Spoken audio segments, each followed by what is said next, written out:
wow. Well, I could feel the energy of the Great Pyramid, before we even stepped foot on the grounds. And it was this feeling of like, whoa, like I wouldn't call it excitement. I would call it, some like a mix of like overwhelm and fear and anticipation and eagerness and excitement, like on some level. And I guess, yeah, we went there and we spent the day there essentially. And we went and saw the Sphinx, and like that was amazing. And, I'll just go right to it. We had a private tour of the Great Pyramid. When I was thinking private tour of the Great Pyramid, I was like, oh, we're going to walk in. It's going to be like a hollow, massive building with like, it's going to be like a museum in there. Like there's going to be like little glass cases with artifacts. And yeah, it's going to be like a museum. No, not it. Literally like climb up the stones into a crawl space in the middle of the Great Pyramid. And there are anybody who's claustrophobic or fear of small spaces would have a hard time. There was no preparation about this. Like I had no idea what we were doing. There was definitely no fire exit. No fire exit. You're basically crawling up these tiny little crawl spaces. There's, up into for 10 minutes. Yeah, for 10 minutes. You're squeezed down walking into the dark abyss. And you'll eventually emerge into a chamber. Mm-hmm.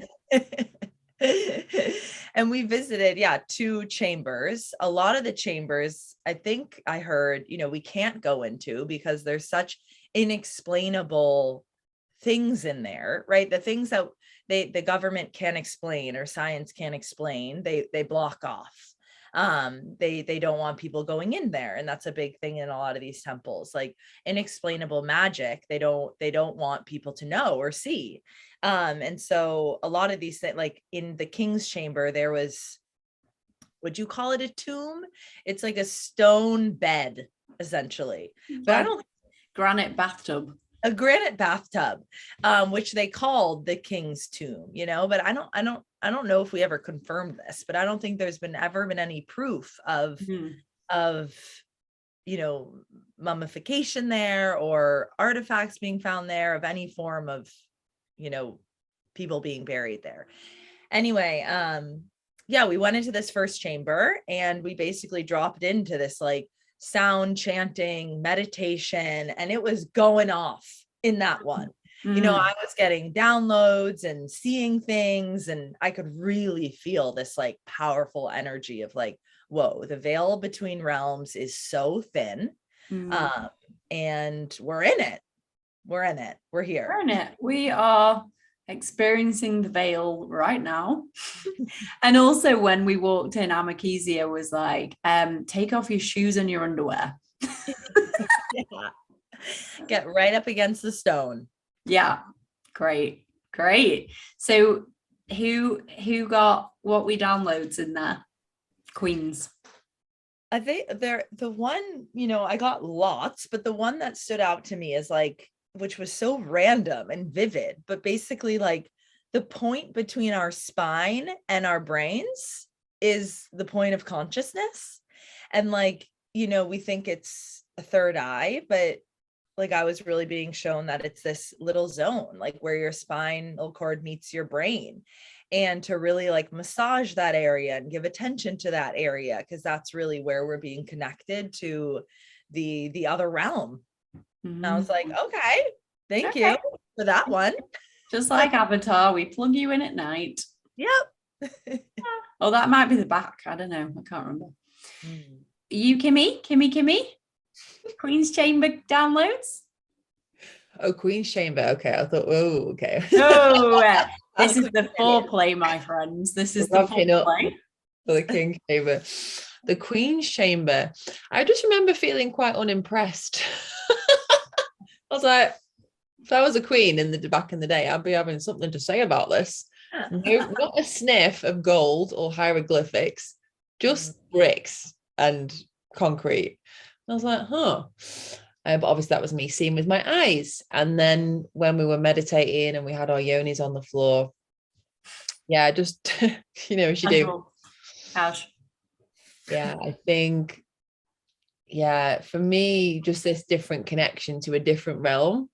You know, normally it's like very fairy-like, very magical, but this was more of a other being, planetary kind of energetical experience.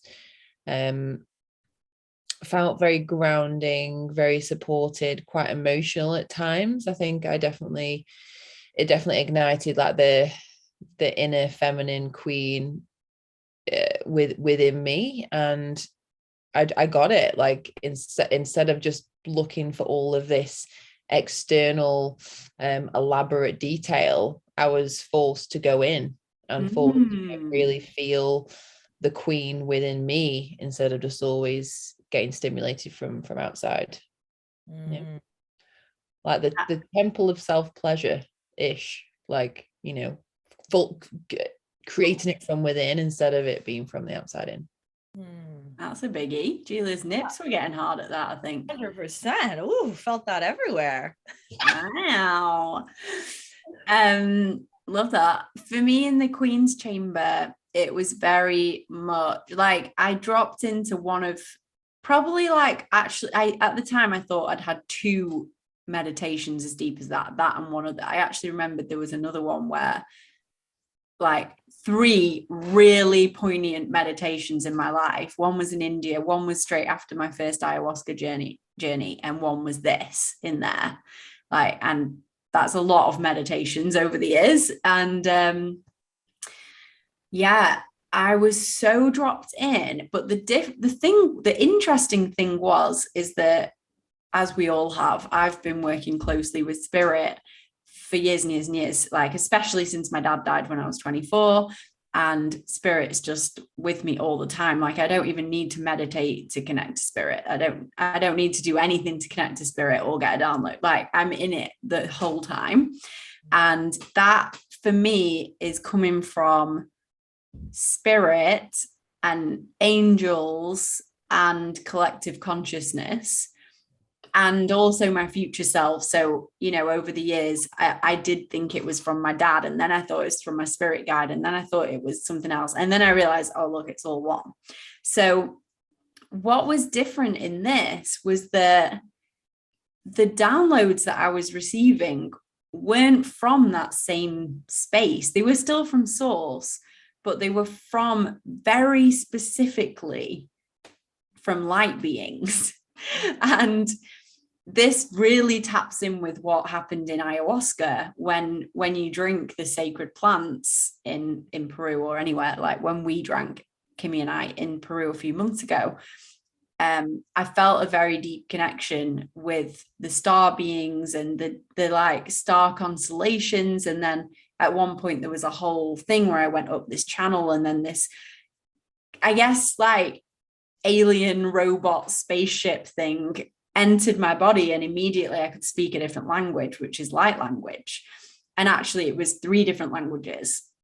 And so in this space, you know, we were being guided to use our light language, and I was shown how what I was seeing there was actually here, and this pyramid is like the portal for it.